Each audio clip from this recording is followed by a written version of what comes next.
longtemps. Placez vos fleurs dans un endroit frais, surtout la nuit, vous n'en profitez pas, mais en tout cas, vous augmentez leur durée de vie entre 10 et 30%. Allez, bonne journée.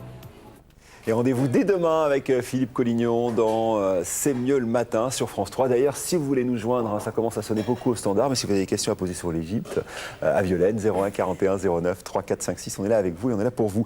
Je vous présente Sophie Porteil, qui parle de mode chez nous, et Richard Sarzavadian. Bonjour Richard. Violaine. Alors Violaine, on a voulu fabriquer cette émission en pensant à vous, qui revenez d'Égypte, et donc autour du voyage. Richard, la santé et le voyage. C'est très important parce que vous savez, vous êtes près de 20 millions chaque année qui partaient en hiver au soleil, selon l'INSEE. Donc, il y a des précautions à respecter. Déjà, une fois là-bas. Alors, j'en veux pour preuve, l'Institut national du cancer vient de relancer une campagne pour faire attention au soleil. Parce que en hiver, en été, le soleil, il est toujours là, surtout lorsque vous allez très loin. Donc là, il y a des précautions à respecter pour les enfants, bien les protéger, bien boire. Donc ça, c'est important de le rappeler. Autre précaution, constituez-vous une petite trousse à pharmacie. Si vous avez des traitements que vous prenez au quotidien, ne les oubliez surtout pas parce qu'il n'y a rien de pire d'aller chercher la pharmacie lorsqu'on est en vacances. En revanche, lorsque vous partez, surtout en Égypte, et lorsque vous partez, si j'en veux pour preuve le docteur Cassan de la Croix-Rouge, je vous conseille quelques médicaments. Déjà, les médicaments contre la fameuse tourista,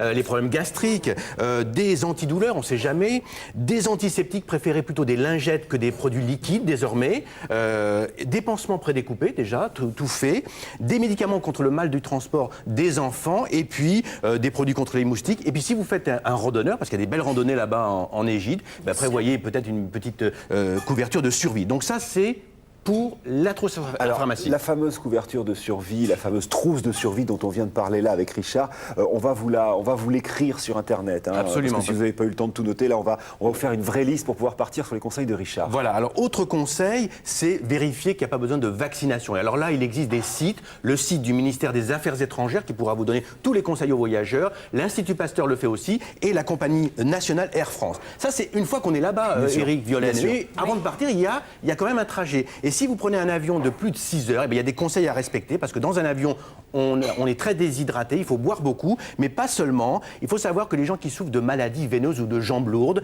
sont plus exposés que d'autres. Donc, allez voir un médecin avant, peut-être prendre de l'aspirine et surtout faire des exercices pendant le vol. Et la compagnie Air France, justement, diffuse dans ses longs courriers un film